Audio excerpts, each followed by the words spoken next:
sœurs, ne tombez pas dans ce piège-là. Tu es tombé sur un gars qui t'a blessé, ou tu as eu un père qui n'a pas été suffisamment présent. Tu te méprises, tu exhibes ton corps. Quand une personne exhibe son corps, et ça je ne devais pas le dire, mais le Saint-Esprit me dit de le dire, il y a des sœurs, elles aiment plaire, il y a des garçons qui aiment plaire. Parce que nous aussi les garçons, voilà, tu comprends? Donc, quand c'est fait genre de manière charnelle, en mode je veux plaire pour attirer l'attention, en fait, on n'a pas besoin d'attirer l'attention pour attirer l'homme de sa destinée. L'homme de la destinée est attiré par l'onction de Dieu et l'homme de la destinée est attiré par les fruits de l'esprit et parmi les fruits de l'esprit, il y a la pudeur. Donc, on n'a pas besoin de se sexualiser pour attirer l'homme de sa destinée. Et ce que je veux dire, c'est qu'il y en a qui manifestent leur manque de bonheur en se sexualisant. Tu sais, tu peux être une sœur, tu montes tes formes, taille S, tout ça, mais tu sais, il y a des gens qui sont fous. Hein.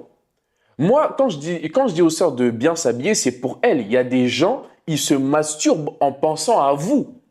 Et quand dans le monde spirituel, une personne fait une chose très souvent, elle va attirer un esprit et c'est comme ça que tu auras des rêves impurs pendant la nuit. C'est pourquoi tu dois préserver ton corps. On ne dit pas que tu dois t'habiller comme un boug. En mode, tu mets une grosse doudoune, un bonnet, des baggy et des Timberland. Mais il faut juste s'habiller avec pudeur. On peut être très classe. Comme ici, on peut être très classe, mais en étant très pudique. Imagine maintenant, tu tombes sur un sorcier et puis vraiment, tu t'as ouvert une porte par ton manque de pudeur. Il se masturbe en pensant à toi. Il vient à travers son esprit pendant la nuit et il couche avec toi. Mais si tu t'habilles avec pudeur, tu fermes la porte et personne ne peut le faire. Et même s'il essaye de le faire, Dieu va te défendre parce que tu t'habilles avec pudeur. Je ferme la parenthèse.